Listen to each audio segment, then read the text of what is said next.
What Really Happened with your host, Mike Rivero. You're listening to the Republic Broadcasting Network, where you'll find out what the Fukushima's going on. Before we take any more phone calls, I want to go back and hit some news story because the circus for the recounts is still going on. And you probably have already noticed Hillary shills are all over social media trying to deny all these stories about massive election fraud and the Michigan recount going against Hillary up until the point it was called off, and they're out there saying, this is the fake news, this is the fake news. But we're talking about reports coming from CBS, the local affiliate in Michigan. And by the way, none of the major national network news shows have yet to cover all the election fraud being uncovered in these recounts.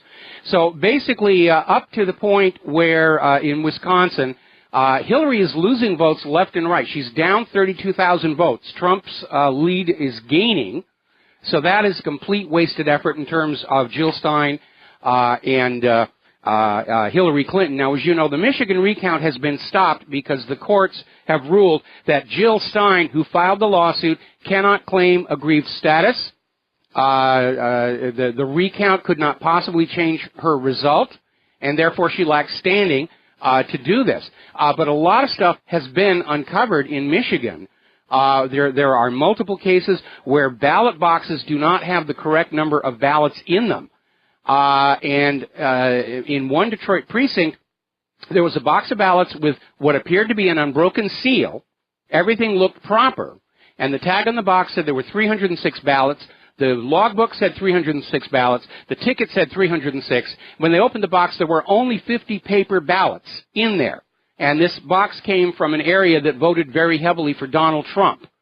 Now, Michigan has a law that says in the event of a recount, any ballot boxes that don't match the paper record in terms of how many ballots should be in there are disqualified from the recount on the assumption that somebody has tried to stuff the ballot boxes after the fact. And there are indications that that was going on in Pennsylvania when they all of a sudden magically came up with an additional 22,000 votes for Hillary Clinton. But it is widespread. It is just epidemic. Right now, they're saying 1/3 of the heavily Democratic precincts in Michigan are going to be disqualified from the recount because of all these problems they're finding with ballot boxes that appear to have been altered after the night of the election. Now, Philadelphia and Pittsburgh have done their recount, and they found just 5 votes that were previously uncounted. And this is a major blow to what's going on. It's a hideous waste of time and money. So the recount has failed in Pennsylvania. It's failing in Wisconsin. It's been stopped in Michigan. So what is a disgruntled Hillary Clinton going to do? File for a recount in Florida. I am not kidding you. 3 Florida voters have just filed a lawsuit for a recount in Florida. And by the way, up in Pennsylvania, there's going to be a court hearing on Friday. They may probably will pull the plug on the argument that forcing a recount in Pennsylvania will cause them to miss the Electoral College, which of course is the real goal here. And that's why they've launched this thing down in Florida. And they beat the deadline for filing for the recount, for suing for the recount by just 12 minutes. They're trying to run out the clock here. Hillary's goal here is to block as many Trump electors from taking part in the Electoral College on December 19th so that her handful of bribed, blackmailed, and threatened electors can change their votes from Trump to Hillary and steal the White House for her. And I would like to remind everybody of the wise words of John F. Kennedy. Those who make peaceful revolution impossible make violent revolution inevitable. Hillary is risking the start of a civil war in this country in her lust for power and glory and fame. Now, over in Colorado, Colorado is one of the states that has a law saying the state electors must vote in accord with the election results in the state. And a group of, actually just 2 Democratic Colorado electors are filing a lawsuit to overturn that law. They're calling themselves Hamilton electors. And they're trying to get the law changed. They're trying to change the rules after the fact to get the result they want. And basically what they're saying they're doing is they're not encouraging GOP electors to vote for Hillary Clinton.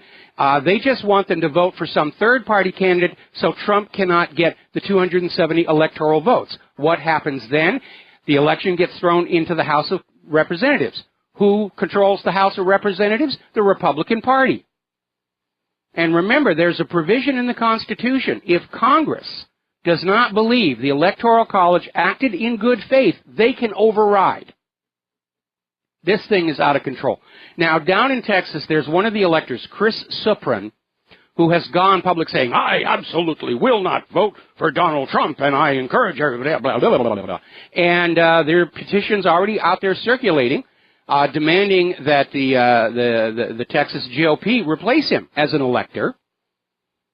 And maybe they should vet those electors a little bit. This guy is claiming to be Republican and a conservative, but you actually look deeper into his background, it gets a little bit murky. Now, first of all, Supran did sign a pledge last summer that he would support the Republican nominee. Remember when they still thought Ted Cruz might get it, and they were running around and saying everybody has to sign a pledge that you'll support the Republican nominee. They got Donald Trump to sign one, Supran signed one, and now basically, his signature is worthless.